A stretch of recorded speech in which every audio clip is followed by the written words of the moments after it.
இப்போ உருளைக்கிழங்கு நல்லா கழுவி இந்த மாதிரி எடுத்து வச்சுருக்கிறேன் லேஸாக. நீங்களே இதே மாதிரி இந்த மாதிரி வறுத்து பாருங்கள், ரொம்ப நல்லாயிருக்கும். இப்போ இதில் எண்ணெய் ஊற்றிருக்கேன், ஒரு 4 ஸ்பூன் எண்ணெய் ஊற்றிருக்கேன். கொஞ்சம் எண்ணெய் நிறையா ஊற்றினா தான் ஒட்டாமல் பருப்பு. எண்ணெய் காஞ்சிருச்சு. இப்போ இந்த கிழங்கு இதில் போட்டுக்கலாம்.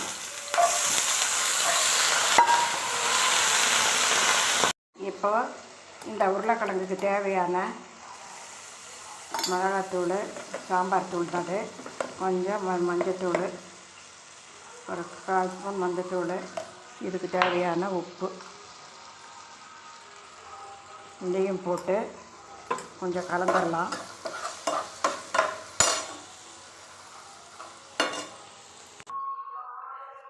சுவையான உருளைக்கிழங்கு வறுவல் ரெடி.